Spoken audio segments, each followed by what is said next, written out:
ونستعينه ونستغفره ونؤمن به ونتوكل عليه ونعوذ بالله من شرور أنفسنا ومن سيئات أعمالنا من يهده الله فلا مضل له ومن يضلل فلا هادي له وأشهد أن لا إله إلا الله وحده لا شريك له وأشهد أن محمدا عبده ورسوله وما بعد فقد قال الله تعالى يا أيها الذين آمنوا اتقوا الله حق تقاته ولا تموتن إلا وأنتم مسلمون وقال الله تعالى في آية أخرى يا أيها الناس اتقوا ربكم الذي خلقكم من نفس واحدة وخلق منها زوجها وبث منهما رجالا كثيرا ونساء واتقوا الله الذي تساءلون به والأرحام إن الله كان عليكم رقيبا وقال الله تعالى في آية أخرى يا أيها الذين آمنوا اتقوا الله وقولوا قولا سديدا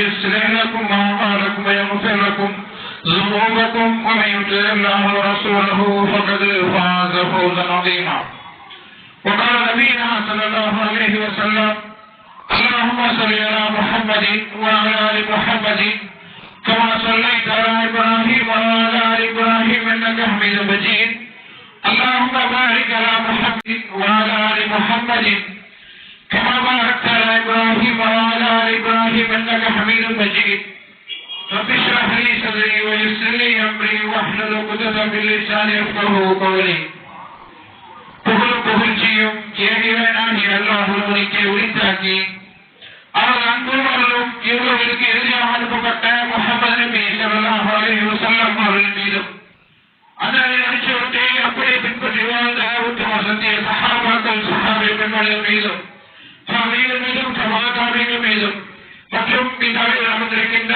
உங்கள் மீதும் உங்களுடைய குடும்பத்தார் மீதும் என்னுடைய குடும்பத்தார் மீதும் என்றென்று நினைப்புமாக இந்த நல்ல நாளில் எப்படி நம் அனைவரை கொண்டு ஊட்டினானோ அதே போல் நாளை மறுமையில் உயர்ந்த சொர்க்கமான ஜன்னத்துல் ஃபிர்தௌஸ் சொர்க்கத்தில் உங்களையும் என்னையும் உங்களுடைய குடும்பத்தாரையும் என்னுடைய குடும்பத்தாரையும் கொண்டு கொண்டோம் என்று பிரார்த்தனை செய்வதனாக இந்த ஜும்மாவுடைய முதல் முறையை ஆரம்பம் செய்கின்றேன். அந்த சகோதரர்களே, இந்த உலகத்துல மனிதர்களுக்கு எல்லா உறவுகளுமே இருக்கும். ஒரு சிலருக்கு சில உறவுகள் இருக்கும், சில உறவுகள் இருக்காது. உதாரணமாக உம்மா அப்பா இருப்பாங்க, மற்ற உறவுகள் நிச்சயம் இருக்காது. சிலருக்கு உம்மா இருப்பாங்க, வாப்பா இருக்க மாட்டாங்க. சிலருக்கு வாப்பா இருப்பாங்க, உம்மா இருக்க மாட்டாங்க. இப்படி ஒரு சிலருக்கு இருப்பாங்க, இல்லைன்னா இருக்க மாட்டாங்க. இந்த உறவுகள் நிச்சயம் இப்படி இருக்கு மனிதர்களுக்கு. இந்த உறவுகள் தான் என்ன செய்யும்? ஒரு சில உறவுகளுக்காக ஒரு சில உறவு இருக்கும் இப்படி. ஆனால் மனிதனாக பிறந்த அனைவருக்குமே, அதாவது வயசு டிஃபரெண்ட் இல்லாம எல்லாத்துக்குமே இந்த உறவு கண்டிப்பா இருக்கும். ஆணாக இருந்தாலும் சரி, பெண்ணாக இருந்தாலும் சரி, குழந்தையாக இருந்தாலும் சரி, இளைஞராக இருந்தாலும் சரி, முதியவராக இருந்தாலும் சரி, அவருக்கு இந்த உறவு கட்டாயமாக இந்த உலகத்தில் வாழும்போது இருந்தே தீரும். அது என்ன உறவு? அதுதான் நட்பு. இந்த நட்பு என்ற உறவு எல்லா மனிதர்களுக்குமே இதை செய்யும் இருக்கும். ஆணுக்கும் இருக்கும், பெண்ணுக்கும் இருக்கும். இப்படி எல்லாருக்குமே இந்த உறவு இருக்கும். இந்த உறவை நாம் எவ்வாறு தேர்ந்தெடுப்பது? எல்லா உறவும் நம்ம செய்ய முடியாது. அதாவது உமா வாப்பா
அவர் தன்னுடைய திருமணிகளை குறிப்பிடுகின்றார்.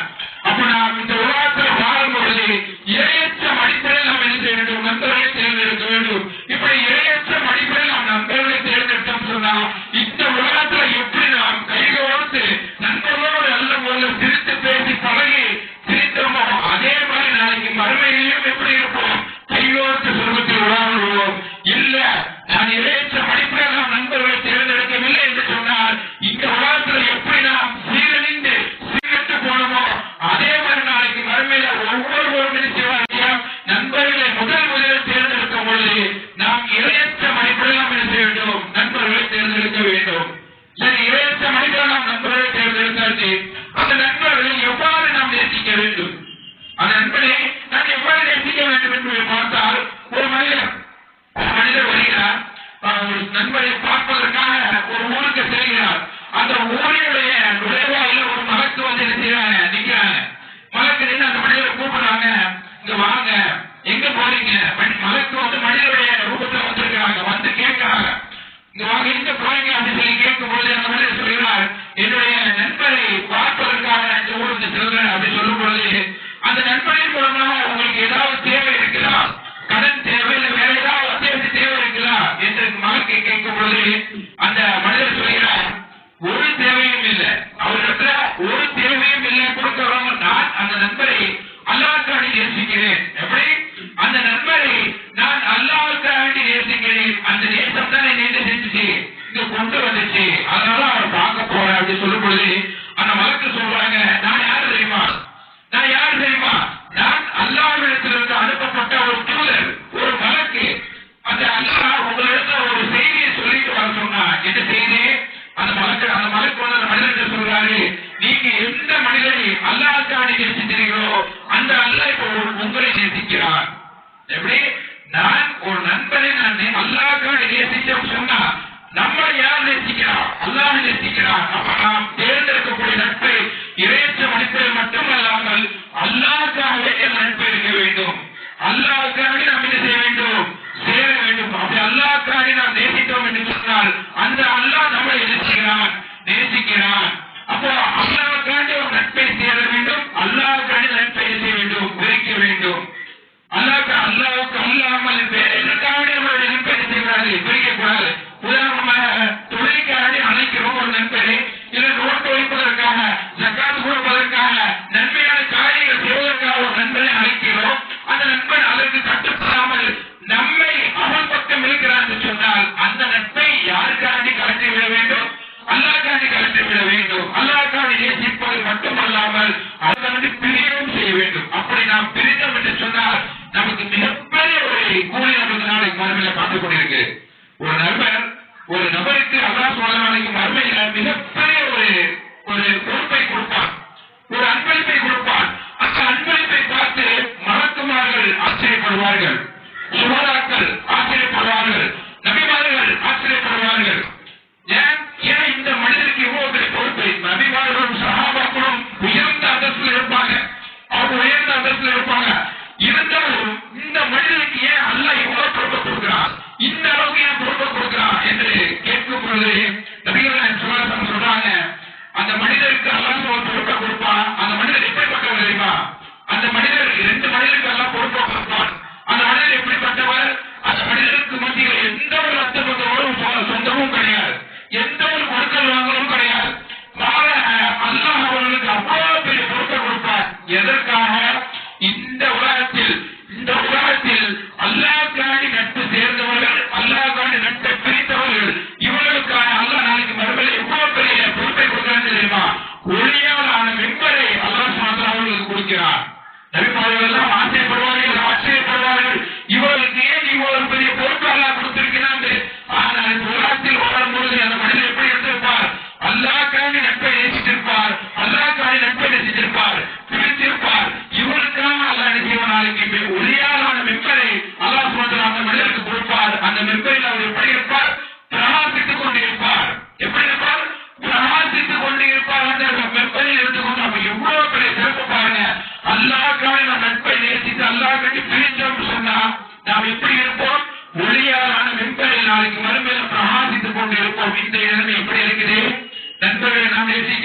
அல்லாஹ்வை நேசிக்கிறோமா? இல்ல. பாக்கெட் ஜோக்க பார்த்து நம்ம நேசிக்கிறோம். அவன் இடத்துல பணம் இருக்குதா? அவன் இடத்துல குணம் இருக்கிறதா? கிடையாது. அவன் இடத்துல பாக்கெட்ல பணம் இருக்கா? அவன் பணம் இருந்து சொன்னா அவனுக்கு என்ன செய்வான்? நமக்கு எல்லாமே வாங்கி தருவான், எல்லா பொருட்களும் வாங்கி தருவான். இப்படி பணத்தை பார்த்துதான் நாம் என்ன செய்கிறோம்? அவனை நேசிக்கிறோம். ஆனால் யாரும் அல்லாஹ்வை நாம் செய்யல, நண்பர்களை நேசிப்பது கிடையாது. ஆனால் அல்லாஹ்வை நாம் நட்பை நேசிக்கிறோம் என்று சொன்னால் நம்மளுக்கு அவ்வளவு பெரிய பொறுப்பு அவர்கள் கையில் கொடுக்கிறாங்க. அல்லாஹ் சுப்ஹானஹு வ தஆலா அதே மாதிரி அல்லாஹ்வை பிரிகிறோம் என்று மாத்திரம் அதுவும் கிடையாது. எதற்காக பிரிகிறோம்? ஒன்றுமில்லாத காரணத்துக்காக நட்பை பிரிந்து செல்கிறோம். தொழுகையை தொழாதவனுக்கு கூட நம்ம நட்பு வச்சிருக்கிறோம். அந்த நட்பை நம்ம அல்லாஹ்வை பிரிக்கிறோமா? இல்ல. ஏன்னா என்னுடைய நண்பன், என்னுடைய நண்பன், நான் ஏன் அவனை பிரியல? அவன் தொழாதவனும் பரவாயில்ல, என்னுடைய நண்பன், நான் ஏன் பிரியலன்னு சொல்லி இதற்கு பிரியாமல் ஒன்றுமே இல்லாத காரணத்தினால எனக்கு ஒரு பொருளை கேட்டேன், அந்த பொருளை யாருக்காக வாங்கி தரலாம், அதனால அவனுக்கு தெரிஞ்சுட்டேன் அப்படின்னு சொல்கின்ற நட்பு இந்த உலகத்தில் இருந்து கொண்டிருக்கிறது. அல்லாஹ்வை சேரக்கூடிய நட்பும் அல்லாஹ்வை பிரியக்கூடிய நட்பும் இந்த உலகத்தில் பார்க்கவே முடிய மாட்டேங்குது. இன்னைக்கு நண்பன் அதிகமாக நிறைய பேர் வச்சிருக்கிறாங்க. ஆனா அந்த நண்பன் எப்படி இருக்க வேண்டும் என்பதை நமக்கு என்ன செய்யல, தெரிய மாட்டேங்குது. நண்பன் எவ்வாறு இருக்க வேண்டும், எவ்வாறு தான் நண்பனை தேர்ந்தெடுக்க வேண்டும் என்கின்ற விஷயம் நமக்கு பல பேருக்கு என்ன செய்யல, தெரியவில்லை. அப்ப நாம் என்ன செய்யணும்? நண்பர்களை தேர்ந்தெடுக்கும் பொழுது இறைச்சம் அடிப்படையிலும் அல்லாஹ்வை நேசிக்கக்கூடிய நண்பரும் நாம் என்ன செய்ய வேண்டும்? தேர்ந்தெடுக்க வேண்டும். அதே மாதிரி அல்லாஹ்வை பிரிஞ்சோம் சொன்னா அவ்வளவு பெரிய சிறப்பை என்ன செய்யறான்? அல்லாஹ் நம்ம பொறுப்பை கொடுக்கிறான். அப்ப நாம் என்ன செய்ய வேண்டும்? நல்ல நட்பை, நல்ல சிறந்த நட்பை நாம் என்ன செய்ய வேண்டும்? தேர்ந்தெடுக்க வேண்டும். நல்ல நட்புக்கும் கெட்ட நட்புக்கும் அல்லாஹ்வுடைய தூதர் ஸல்லல்லாஹு அலைஹி வஸல்லம் அவர்கள் அழகான ஒரு உதாரணத்தை கூறுகிறார்கள். அழகான ஒரு உதாரணம். நல்ல நட்பு எப்படிப்பட்ட நட்பு தெரியுமா?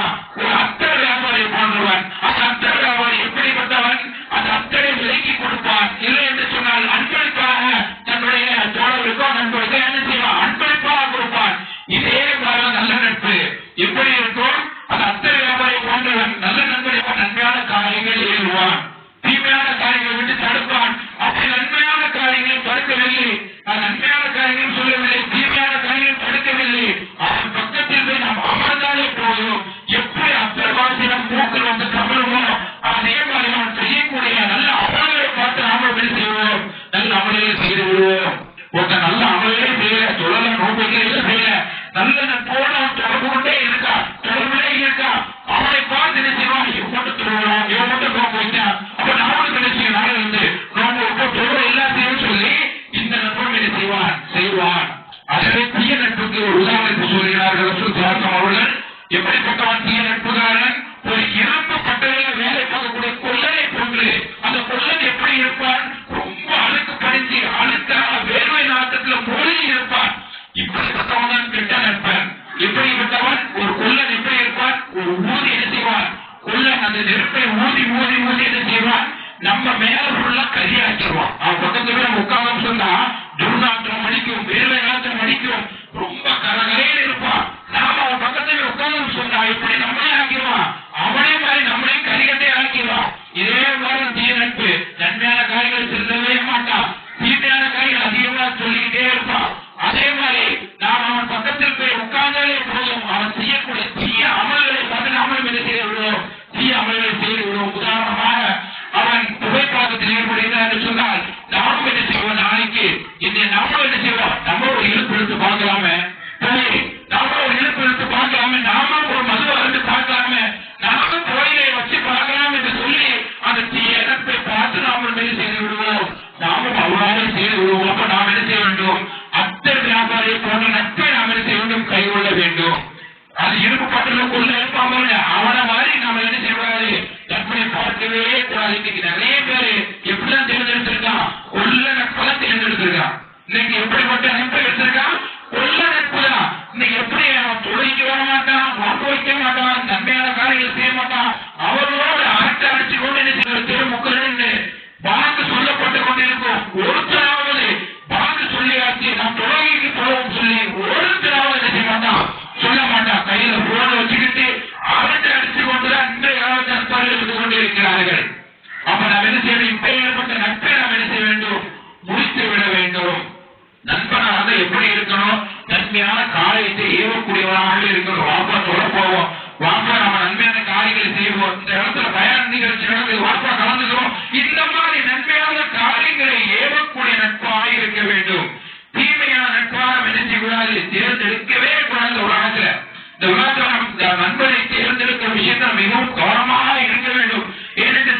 நட்பாக நாளைக்கு நம்மளுக்கு சுருக்கமா நவலமா என்று தீர்மானிக்கக்கூடிய ஒரு விஷயமாக இருந்து கொண்டிருக்கிறது. வசனத்தை பார்த்தோம், இறையச்சம் அடிப்படை நண்பர்களை தேர்ந்தெடுக்கவில்லை என்று சொன்னால் அந்த நட்பை, அந்த கெட்ட நட்பை நம்ம எங்க சொல்லிவிடும், நரகத்துக்கு தள்ளிவிடும். இறையச்சம் அடிப்படை நட்பு மட்டும்தான் நம்மளுக்கு எங்க கொண்டு போவோம், சொர்க்கத்திற்கு கொண்டு செல்லும். அப்ப நாம் தேர்ந்தெடுக்கும் போது நல்ல நட்பாக, இறையச்சமுடைய நட்பாக நாம் என்ன செய்ய வேண்டும், தேர்ந்தெடுக்க வேண்டும். அதே மாதிரி எப்படிப்பட்ட நட்பாக இருக்க வேண்டும், ஒரு கண்ணாடி நட்பாக இருக்க வேண்டும். எப்படி கண்ணாடி போன்ற நட்பாக இருக்க வேண்டும். கண்ணாடியுடைய தன்மை என்ன, கண்ணாடிக்கு முன்னாடி யார் நிற்கிறார்களோ அவருடைய முகத்திலேயோ அவருடைய உடம்பிலேயோ ஏதோ குறைகள் அந்த கண்ணாடி காமிச்சு கொடுத்துரும்.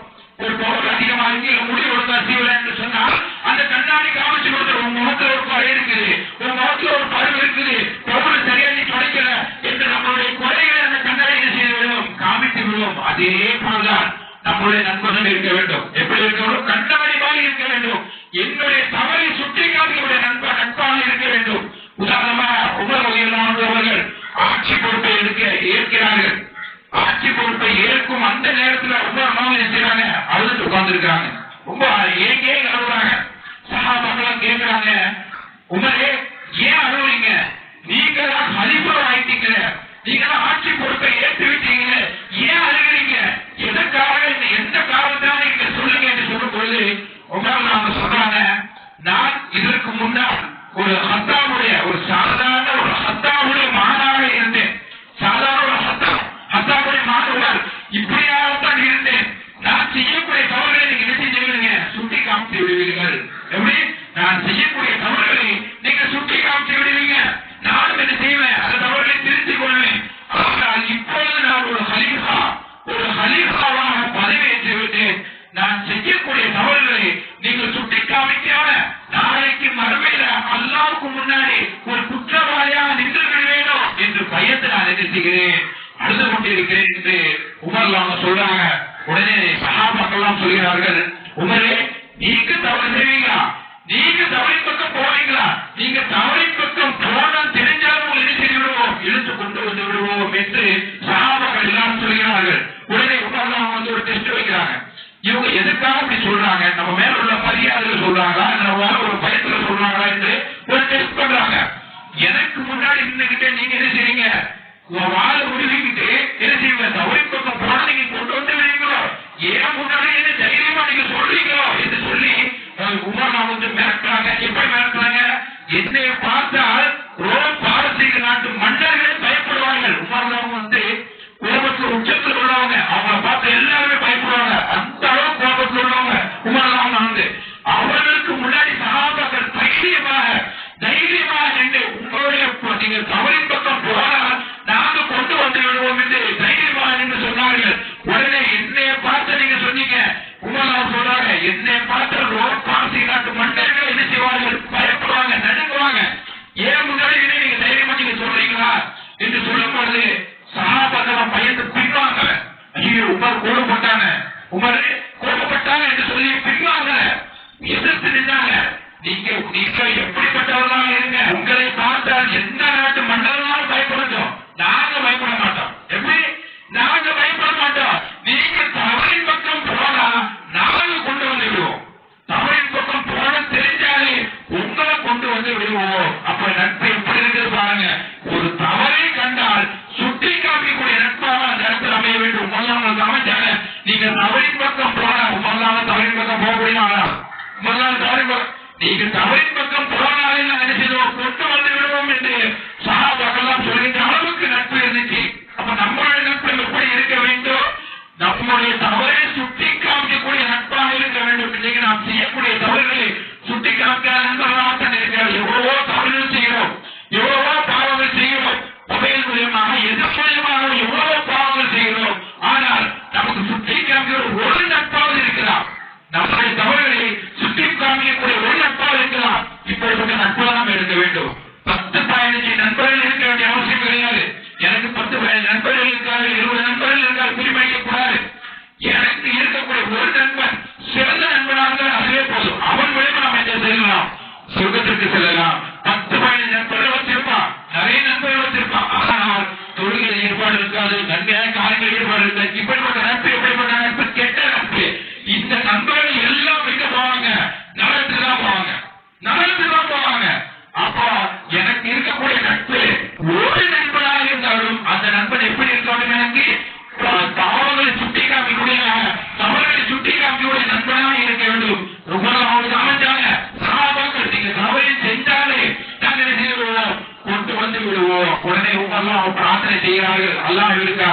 இருக்கு.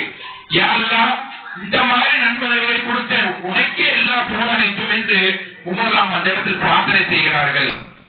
அப்ப நமக்கு எப்படிப்பட்ட நண்பன் இருக்க வேண்டும்? என்னுடைய தவறு, நான் எந்த தவறை செய்தாலும், சின்னதோ பெருசோ என் தவறை செய்தாலும் எனக்கு சுட்டிக்காட்டுடைய நட்பு ஒன்றாக இருக்க வேண்டும்.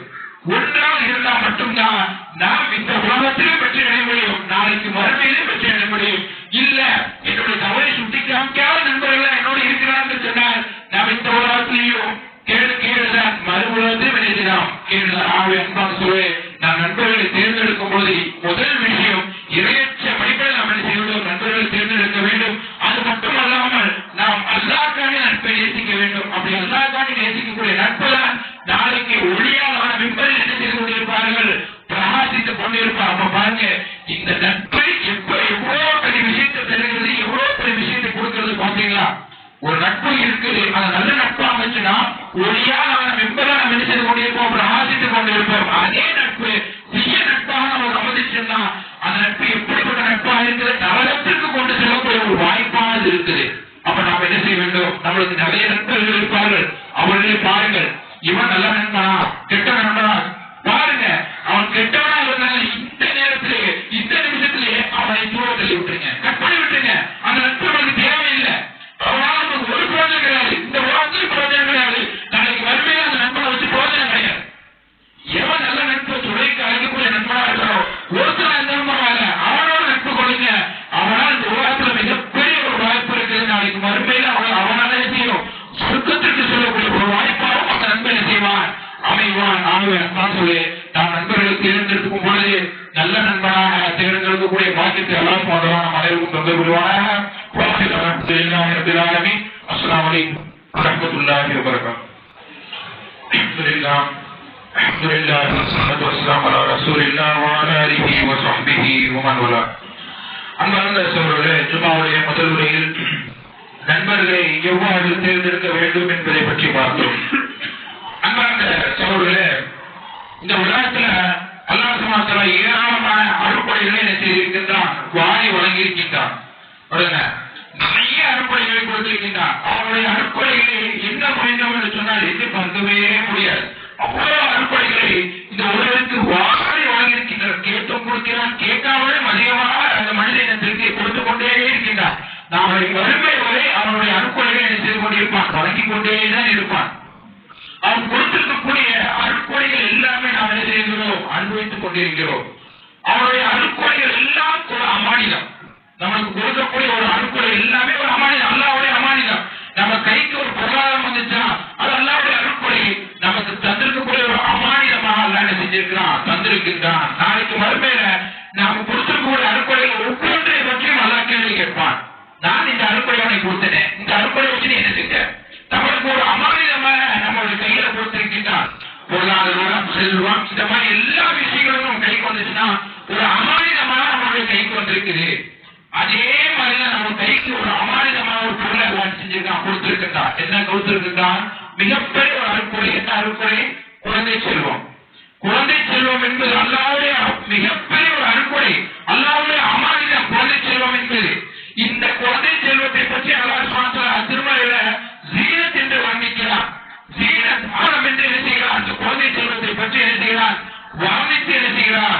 சொல்லுகிறான். நமக்கு ஒரு கிஃப்ட் என்று சொல்கிறான் அல்லாஹ் சுப்ஹானஹு வ தஆலா. உனக்கு ஒரு கிஃப்ட் கொடுத்திருக்கிறான் அல்லாஹ், இந்த குழந்தை செல்வத்தை.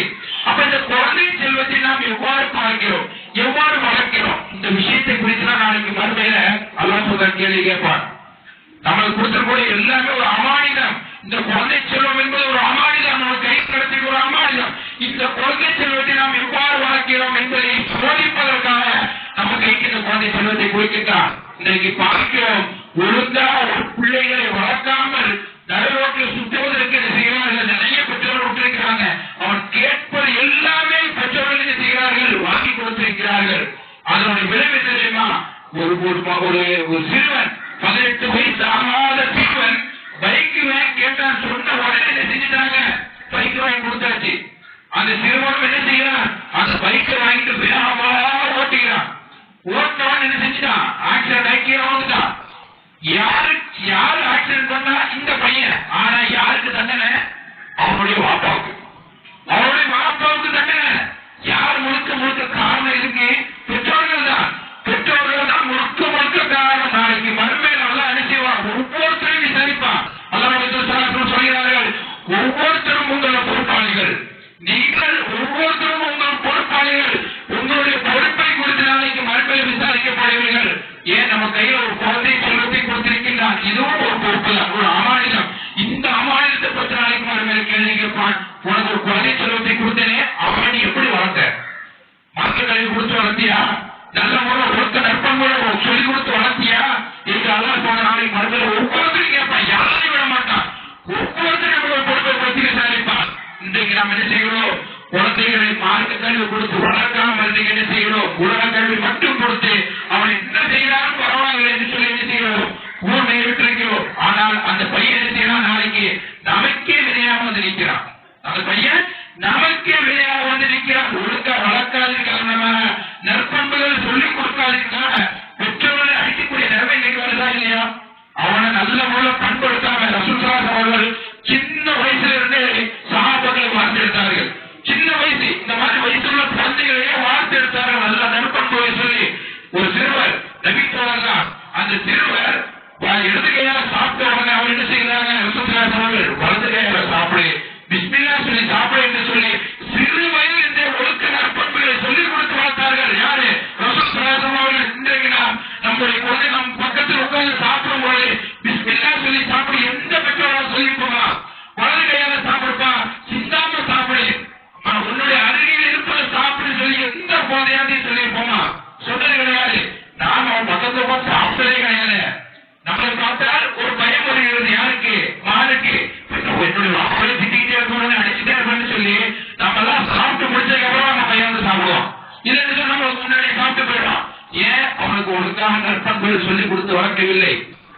அதனால நம்ம புரிந்து கொள்வதை ஒரே விஷயம், நாளைக்கு மறுமையில ஒவ்வொருத்தரையும் நல்லா கேள்வி கேட்பான். அந்த கேள்வி நாம் வெற்றி பெற வேண்டும், நாம் வெற்றி பெற்ற சொர்க்கத்திற்கு நுழைய வேண்டும் என்று சொன்னால் இந்த குழந்தை செல்வத்தை நாம் என்ன செய்ய வேண்டும்? நல்ல முறையில வார்த்தெடுக்க வேண்டும், நல்ல முறையில மார்க்க கல்வி கொடுத்து வளர்க்க வேண்டும். இல்லை என்று சொன்னால் ஒரு சிறுவன் என்ன செஞ்சா, பைக்கு மூவாதி ஆக்சிடென்ட் பண்ணி அவன் கடைசியில் தண்டனை அவருடைய வாப்பாவோட என்ன செஞ்சிருச்சு போயிடுச்சு. அப்ப இந்த நிலைமையெல்லாம் வரக்கூடாது என்று சொன்னால் நம்மளுடைய பிள்ளைகள் கேட்டது எல்லாத்தையும் வாங்கி கொடுத்துடக்கூடாது. நம்மளுடைய பிள்ளை மொபைல் கேட்குது, பைக்கு கேட்குது, கார் கேட்குது, என்னுடைய பிள்ளை கேட்டானே அப்ப உடனே செய்வாரு, வாங்கி கொடுத்துடக்கூடாது. வாங்கி கொடுத்தோம் சொன்னாலும் அந்த வச்சு அவன் நல்லது செய்யறானா, நல்ல காரியத்துக்கு பயன்படுத்துறானே என்பதை அவனை கண்காணிக்க வேண்டும். ஒருத்தன் மொபைல் கேட்டானா அந்த மொபைலை நாம் வாங்கி கொடுத்துட்டோம் சொன்னா அந்த மொபைலில் அவன் என்ன செய்கிறான், எதை பார்க்கிறான், இந்த மொபைல்ல எந்த அளவுக்கு நன்மை இருக்குதோ அதே அளவுக்கு தீமையும் இருக்கு. எந்த அளவுக்கு நன்மை இருக்குதோ அதே அளவுக்கு தீமையும் இருக்குது. அதனால நம்மளுடைய பிள்ளைகள் மொபைலை வாங்கிக்கிறாங்களா, அவன் என்ன செய்ய வேண்டும்? அவனை கண்காணிக்க வேண்டும். அவன் அந்த மொபைலை வச்சு அவன் நல்ல செய்யறான், யார்கிட்ட பேசுறான், யார்கிட்ட பழகிறான், யாரோட பைக்ல போறான் என்பதை எல்லாத்தையும் நாம் என்ன செய்ய வேண்டும்? கண்காணிக்க வேண்டும். என்று ஏனென்று சொன்னால் நாளைக்கு ஒவ்வொன்றையும் நல்லா செய்வான், விசாரிப்பான். ஆகவே அன்பான சொல்களே, இந்த குழந்தை செல்வத்தை நல்ல முறையில வார்த்தெடுத்து அவர்கள் நல்ல முறையில மார்க்க கல்வி கொடுத்து வளர்க்கக்கூடிய பாக்கியத்தை அல்லாஹ் சுப்ஹானஹு வ தஆலா நம் அனைவருக்கும் தந்தல் புரிவானாக. வாஹிரு அல்ஹம்துலில்லாஹி ரப்பில் ஆலமீன். யா அய்யுஹல்லதீன ஆமனு தக்குல்லாஹ வ கூலு கௌலன் ஸதீதா யுஸ்லிஹ் லக்கும் அஅமாலக்கும் வ யக்ஃபிர் லக்கும் ذُنُوبَكُمْ وَمَن يُطِعِ اللَّهَ وَرَسُولَهُ فَقَدْ فَازَ فَوْزًا عَظِيمًا.